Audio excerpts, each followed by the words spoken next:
নমস্কার, আপনারা দেখছেন চ্যানেল 24। পয়লা জানুয়ারি আমরা বলেছিলাম যে আমাদের বীজপুর তৃণমূল কংগ্রেসের চেয়ারম্যান প্রিয় বিধায়ক সুবোধ অধিকারীর কাছে প্রচুর নামের লিস্ট জমা পড়েছে বিজেপির পক্ষ থেকে আমাদের পরিবারে সামিল হওয়ার জন্য। আমাদের বিধায়ক সেটা জেলায় পাঠিয়েছে। আমাদের দলের তো একটা সিস্টেম আছে, আমাদের বিধায়ক সেটা জেলায় পাঠিয়েছে, জেলা থেকে রাজ্যে গেছে, রাজ্যে থেকে যেমন যেমন ক্লিঞ্চ হয়ে আমাদের বিধায়কের কাছে লিস্ট আসছে আমরা তেমনভাবে এদেরকে আমাদের পরিবারে সামিল করছি। পুরো দরজাটা খুলব না। নেতা সাংসদ অভিষেক বন্দ্যোপাধ্যায় সর্বভারতীয় সাধারণ সম্পাদক তিনি বলেছেন যে আমরা আস্তে আস্তে দরজাটা খুলব। তারই পথ অবলম্বন করে আমরা বীজপুরেও আস্তে আস্তে দরজাটা ওপেন করছি এবং ঝাঁকে ঝাঁকে তৃণমূলে বিজেপির লোকেরা সামিল হচ্ছে। আজ ইনি ভাইস প্রেসিডেন্ট যুব এবং পদাধিকারী আছে অজয় সাহু, রোশন সিং, বিবেক পান্ডে সহ আরও প্রায় 183 জন আজকে এই হাজিনগর থেকে আমাদের তৃণমূল কংগ্রেসের পরিবারে সামিল হচ্ছে। আমি তাদেরকে ডেকে নিয়ে আজকে আমাদের দলের পতাকা, আমাদের মামাটি মানুষের পতাকা তাদের হাতে তুলে দিচ্ছি।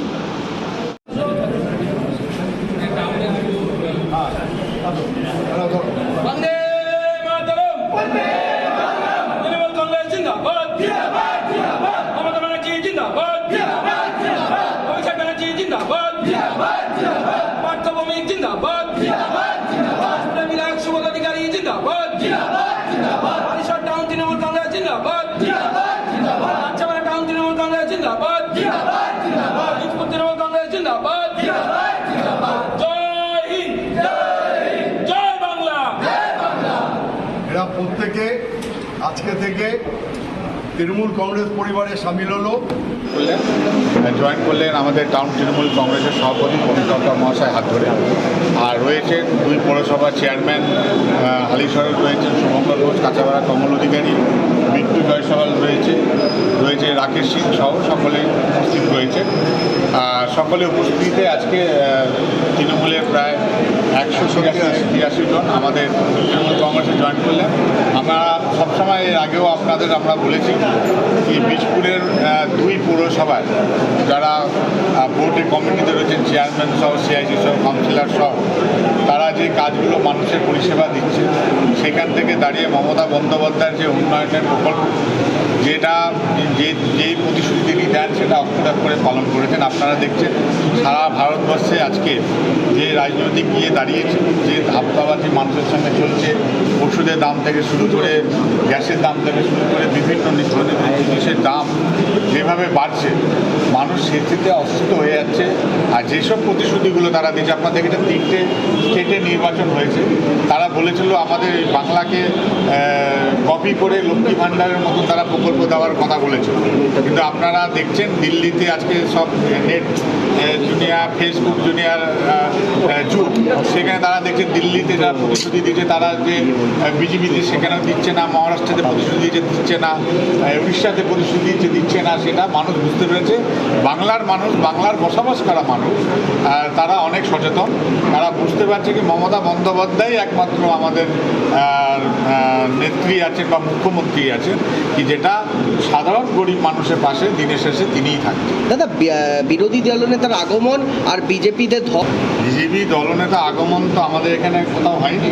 ব্যারাকপুরে আজকে ব্যারাকপুরের লোকসভার মধ্যে হয়েছে, ভাটপাড়ায় নাকি শুনেছি তিরঙ্গা যাত্রা করেছে। তো সেইখানে দাঁড়িয়ে ভাটপাড়া তো বিশাল জয়নিং আছে। ওনারা যতবার পা রাখছেন, আপনারা দেখেছেন বিরোধী দলনেতা যতবার পা রাখছে ততবারই দেখবেন বিজেপি থেকে আমাদের তৃণমূলে জয়েন করছেন। কারণ তারা জানে কি তারা মানুষের কাজ করতে আসে না, মানুষের মধ্যে ভেদাভেদ করতে এসছে। তাদের কাছে কোনো এজেন্ডা নেই, শুধু একটাই কথা, মানুষের মধ্যে ভেদাভেদ করা। তারা যে সরকারের থেকে কেন্দ্রীয় সরকার যে সরকারে আছে, তারা মানুষের কোন কাজটা করেছে সেটা তারা সেই কম্পিটিশনে আসছে। আর বিরোধী দলনেতার কথা আমি আর কি বলবো, সেটা আমাদের সংসদ মাননীয় অভিষেক বন্দ্যোপাধ্যায়কে দেখুন কোথায় এভারেস্টে চূড়ায় উঠছে আর কোথায় একজন বঙ্গোপসাগর তলিয়ে যাচ্ছে। এই ডিফারেন্সটা নিশ্চয়ই আপনারা মিডিয়াতে দেখছেন। আজকে আমাদের গর্ব হয় সর্বভারতীয় সাধারণ সম্পাদক অভিষেক বন্দ্যোপাধ্যায় দেশের নাম উজ্জ্বল করছে, আর বিরোধী দলনেতা শুভেন্দু অধিকারী আমাদের বাংলার যে সম্মান সেটা বঙ্গোপসাগরে গিয়ে ডুবিয়ে দিচ্ছে। তো বাংলার মানুষ দেখছে, 2026-এ দেখবেন দু হাত ধরে মমতা বন্দ্যোপাধ্যায়কে বাংলার মানুষ 250টার বেশি সিট দিয়ে চতুর্থবারের জন্য মুখ্যমন্ত্রী পদে বসান। যুবকদের নিশ্চয়ই আপনারা দেখছেন কি দেখুন প্রকল্প, আর মানুষ তো সেবা পাবে। আমরা যারাই জনপ্রতিনিধি রয়েছেন, কাঁচাপাড়া চেয়ারম্যান হোক, হালিশহরের চেয়ারম্যান হোক, এই যে তারা এই যে মানুষের সেবাটা করা, চেয়ারম্যান হয়ে দিন রাত দেখুন পাচ্ছে, সেই সব দেখছে তারা। আজকে বলুন না কত উন্নয়নের কাজে কোন নেতা, কোন বিজেপির কোন মন্ত্রী কোথায় কোথায় আছে, কেউ প্রমাণ করতে পারছে কোথায় আছে? যে বিরোধী দলনেতা যে ঘুরে বেড়াচ্ছে তার তো দায়িত্ব পড়ে যে 100 দিনের টাকাটা বাংলার মানুষকে পাবিয়ে দেওয়া। সেই 100 দিনের টাকা তো শুধু তৃণমূলের লোক কাজ করেনি, সেখানে কংগ্রেসের লোক রয়েছে, সিপিএমের লোক রয়েছে, বিজেপির লোক রয়েছে। যারা গরিব মানুষ হচ্ছে তাদের 100 দিনের টাকা পাবিয়ে আনার ক্ষমতা নেই। অন্যদিকে আমরা দেখছি গুজরাটে এক মন্ত্রীর ছেলে 71 কোটি টাকা এই 100 দিনের টাকা ঘাপলা করেছে। তো মানুষ সব দেখছে, সে মানুষ সেই জায়গাটা দাঁড়িয়ে বুঝতে পারছে একমাত্র আমাদের নেত্রী মুখ্যমন্ত্রী মমতা বন্দ্যোপাধ্যায় হাত শক্ত করা। হালিশহরে বিজেপির তরফ থেকে মামলা দেখুন, আমাদের তো দেশের মামলা করতে পারে, মামলা যার বিরুদ্ধে করবে, মামলা তো টিকবে না। মামলা করার মতন মামলা করছে, সেই মামলা ঘুরে বালি হবে। আপনাদের বলে রাখি, এই যত নির্বাচন সামনে আসবে আপনাদেরই মিডিয়া চ্যানেলে দেখিয়েছেন, দেখাবেন কি ততই দেখবেন মন্দির ভাঙছে, কোনো না কোনো জায়গায় মন্দির ভাঙছে যত নির্বাচন কাছে আসবে। আর আপনাদের মিডিয়া চ্যানেলে আমরা দেখেছি কোচবিহার থেকে নিয়ে মানে উত্তরবঙ্গ থেকে নিয়ে দক্ষিণবঙ্গ যতগুলো মানুষ আজকে মন্দির ভাঙার মধ্যে জড়িত রয়েছে সবকটাই বিজেপি সমর্থিত, বিজেপি নয়তো RSS সমর্থিত লোক ভাঙচুর করছে আপনাদের মিডিয়া চ্যানেলে আমরা দেখেছি। আর আপনারা এটাও দেখেছেন কি চারিদিকে আপনি বলুন না, এই যে আজকে মাননীয় মুখ্যমন্ত্রী মমতা বন্দ্যোপাধ্যায় বাংলার মানুষকে আজকে দীঘার মধ্যে জগন্নাথ বাবার মন্দির এত বড় উপহার দিয়েছে। এই হালিশহর আর কাঁচাপাড়ায় বীজপুরের বুকে আপনারা বলুন তো কটা মন্দির বিজেপি বানিয়েছে? কটা মন্দির বানিয়েছে? একটাও মন্দির বানায়নি। কিন্তু ভাঙার মধ্যে সারা দেশে কেন সারা বাংলায় ওরা রয়েছে। কিন্তু আমাদের এই 2 পৌরসভা চেয়ারম্যান কমল অধিকারী, শুভঙ্কর ঘোষ, কিন্তু হালিশহরে 100টার বেশি মন্দির আমরা মানুষের ডিমান্ড 122টা, কাঁচাপাড়ায় প্রায় 80-85টা মন্দির। সেই জায়গাটা মানুষের পাড়া আপনারা যান। কিন্তু ব্যাপার হচ্ছে আপনারা একটা জিনিস ফলো করবেন, যেখানে সংখ্যালঘুরা থাকে সেখানে যদি কোনো মন্দির থাকে দেখবেন সেখানেও একটা মন্দির ভাঙা পড়ে না। যেখানে আমরা থাকি বসবাস করি, যেখানে হিন্দু সম্প্রদায়ের মানুষ বেশি, সেখানেই দেখবেন মন্দিরটা ভাঙে। তারা চাইছে হিন্দু মুসলিম করা। আমাদের দেশে হিন্দু মুসলিমে আজকে যুদ্ধতে আপনারা দেখলেন, যুদ্ধতে দেখলেন তো হিন্দু মুসলিম দুইজন, আমাদের একজন সিং, একজন কুরাসি। তো আমাদের দেশে সুবিধা কুরাসি। তো আমাদের দেশ তো এইভাবে চলেছে। যারা বিবাদে রাজনীতি কারা করছে, যারা দেশকে লুট করছে, যাদের কাছে বেকারদের কর্মসংস্থান করার ব্যবস্থা নেই, জিনিসের দাম বাড়ছে, মানুষের যে উত্তর দিতে হবে সে জবাব না দেওয়ার জন্য ভেদাভেদের রাজনীতি করছে। বাংলার মানুষ কেন, ভারতবর্ষের মানুষ জেনে গেছে। তার চরিত্রটা দেখলেন আজকে যে দীঘাতে আজকে বাবা জগন্নাথের মন্দির হয়েছে, সেই মন্দিরে তিনি প্রতিবাদ করছেন। এটা হচ্ছে বিজেপি সনাতনী হিন্দু, ওটা আলাদা হিন্দু। মানে ওইটাতে ওটা তো সবার জন্য হয়েছে মন্দির, জগন্নাথ মানে সবার, তিনি প্রতিবাদ করছেন। তো তার থেকে তো এই আশাই করা যায় তারা তো ওই ভাঙার জন্য রয়েছে। সেখানে আমি ধন্যবাদ জানাবো, আমি অভিনন্দন জানাবো কি অ্যাকচুয়ালি যিনি বিজেপি করছেন আমাদের দিলীপ ঘোষ মহাশয়, তিনি সেটা সেই জন্য ভোটটা দেখিয়েছে কি আমি তো মন্দিরে গেছি, আমি হিন্দু মন্দিরে গেছি, আমি তো প্রতিবাদ করতে আসি, যারা আসেনি। তো দাদার থেকে তো শুনেছেন আপনারা আজকে দিলীপ ঘোষ মহাশয় যে কথাগুলো বলেছে সেই কথাগুলো ওনার দলের মধ্যেই বলছেন। অতি সত্য কি মমতা বন্দ্যোপাধ্যায় আসলে এরা এটো খেটো খেয়ে আজকে বড় হয়েছে, কে মন্ত্রী হয়েছে, কে এমপি হয়েছে, আজকে বিজেপিতে গিয়ে তারা ওই এটো খেটো খেয়ে বেঁচে রয়েছে। তাদের শুধু হচ্ছে নিজের স্বার্থ, নিজের ধান্দা, তারা মানুষের কাজে আসেনি, নিজের আখের গুছাবে যায়, যেখানে পাবে সেখানে তারা যায়। দাদা বিজেপির তো চেয়ারম্যানের বিরুদ্ধে অভিযোগ তো বিরোধীরা করবে, কিন্তু আসল কাজটা তো তৃণমূল কংগ্রেসের সৈনিকরাই করে। সেই জন্যই তো মানুষ দুহাত ধরে মমতা বন্দ্যোপাধ্যায়কে আশীর্বাদ করে, এটাই তো আমাদের গর্ব। হালিশহরের চেয়ারম্যান অলরেডি এফআইআর করেছে এবং পুলিশ প্রশাসন ওটা নিয়ে ইনভেস্টিগেশন করছে। অন্যায় যে করেছে অবশ্যই শাস্তি পাবে এবং যারা এই ধর্ম নিয়ে খেলছে, ঈশ্বর মাথার উপরে আছে, তারা ঠিক শাস্তি পাবে এবং ধর্মকে নিয়ে খেলে কেউ আজ পর্যন্ত বড় হতে পারে।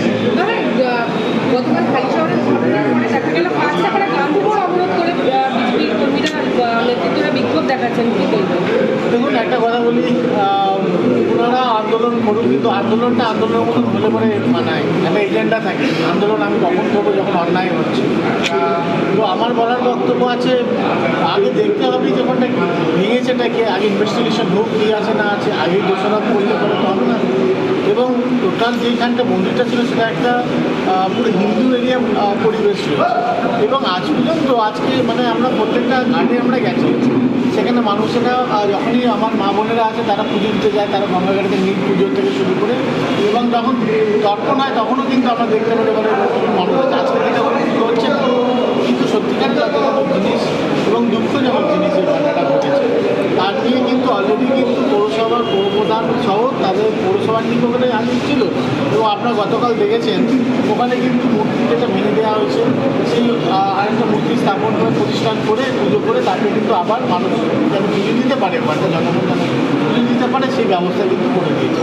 তো অবশ্যই ভালো কাজে তো কোনোদিন নাম হয় না এবং প্রশাসনের কাজটা প্রশাসনকে করতে হবে। তারা সবসময় চাইছে যে এইসব মন্দির ভেঙে বা কিছু একটা একটু সিন ক্রিয়েট করে একটা জায়গায় স্ট্যাবলিশ করা যে হিন্দুরা সংকটে আছে। এবার আপনাকে আমি একটা ছোটো কথা বলি, আমাদের 150 কোটি পপুলেশন, যদি এখানে মুসলিমরা যদি 30 থেকে 40 কোটি থাকে, বাকি তো সব হিন্দু আছে, তাহলে এখানে হিন্দুরা সংকটে কোথায় আছে? তো ওনারা এখন এটা ক্রিয়েট এমনভাবে সিন ক্রিয়েট করছে, এমনভাবে ক্রিয়েট করছে, এমনভাবে মানুষের কাছে প্রেজেন্টেশন করছে যে হিন্দুরা হয়তো সংকটের মধ্যে আছে। দেখুন, এই যতগুলো মন্দির বিলাস সাহেব বললো, বীজপুরে, কাঁচাপাড়া এবং হালিশহর, আপনি দেখান তো কতগুলো বিজেপির নেতা কটা মন্দির বানিয়েছে এবং অঞ্চলের মানুষের কাছে আপনারা জিজ্ঞেস করুন, ওখানে কিন্তু আপনারা উত্তর পেয়ে যাবেন যে মন্দিরগুলো সহযোগিতা কারা করেছে। খালি হিন্দু হিন্দু চেনালে মধ্যে হবে না, হিন্দুত্ব করতে গেলে হিন্দুত্ব পুজোটাও করতে হবে এবং পুজোটা পুজোর জায়গায় রাখতে হবে এবং পলিটিক্সটা পলিটিক্সের জায়গায়। কথা বলি, আমরা সকলেই কিন্তু হিন্দু যারা রয়েছে এবং দেখুন, আমি মনে করি ধর্মটাকে রাজনীতিতে নিয়ে আসা উচিত নয়।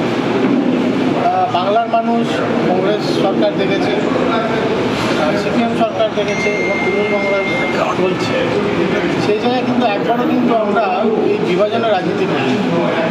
2014 থেকে 2025 সেন্ট্রাল গভর্নমেন্ট ক্ষমতা আসার পর থেকে এই হিন্দু মুসলিম ম্যাটারটা আমরা বেশি করে দেখতে পাচ্ছি। সব থেকে দুঃখ লাগে যে দেখুন, আমরা ভারতবর্ষে বসবাস করি, আমরা সকলেই ভারত মাতার সন্তান এবং ওনাদের কিন্তু পার্টির স্লোগানের মধ্যে কিন্তু ভারত মাতাকে জয় লিখে দিয়েছে এবং জয় শ্রীরাম যে উনি জ্ঞান ভগবান সকলে, যারা হিন্দু ধর্মে আছে তাদের তো ভগবান নাম সকলেরই ভগবান এবং আজকে জগন্নাথ মন্দির হয়েছে। তো জগন্নাথ মন্দির কিন্তু মাননীয় মুখ্যমন্ত্রী মমতা বন্দ্যোপাধ্যায় খালি তৃণমূল কংগ্রেস যারা করছে তাদের জন্য করে, আমাদের ভারতবর্ষে যতজন হিন্দু আছে তাদের জন্য করছে। এবার ওখানে আমরা কিন্তু দেখেছি বিভিন্ন জাতির মানুষেরাও কিন্তু ওখানে গিয়ে মন্দির দেখে আসছে, তারা দর্শন করছে জগন্নাথকে। তো যারা আজকে দেখতে পাচ্ছেন, যারা জয়নিং করছে, তারা বুঝতে পারছে যে বিজেপি ধর্ম নিয়ে খেলছে।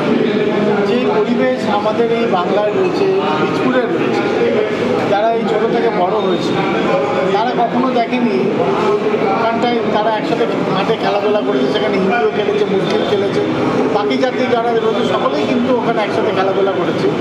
বাট এই হিন্দু মুসলিম বা জাতি ভেদাভেদে কিন্তু এই বাতাবরণটা কিন্তু আমাদের বাংলায় ছিল না এবং ভারতবর্ষেও ছিল না। তাই যারা সোসাইটিকে পছন্দ করে, যারা সোসাইটির জন্য কাজ করতে চায় এবং ইয়ং জেনারেশনরা বুঝতে পারছে যে এখানে যে অঞ্চলে মন্দির রয়েছে, মসজিদ রয়েছে, গির্জা রয়েছে, ওই অঞ্চলে যারা কাউন্সিলররা রয়েছে এবং বাকি যারা ওখানে সমাজসেবকরা আছে সকলকেই বলা হচ্ছে একটু অ্যাভয়েড করে রাখা এবং পুলিশ প্রশাসনও যথেষ্ট অ্যাভয়েড রয়েছে এবং আশা করি কিছু জায়গায় যেখানটা ধরুন সিসিটিভি ক্যামেরা নেই, সেখানে পৌরসভার তরফ থেকে কিন্তু প্রয়াস করা হচ্ছে এইগুলো জায়গাগুলো সিসিটিভি ক্যামেরা লাগিয়ে দেবে। আমাদের এই ভিডিওটা ভালো লাগলে লাইক করবেন এবং এরকম আরও ভিডিও দেখার জন্য চ্যানেলটিকে সাবস্ক্রাইব করবেন।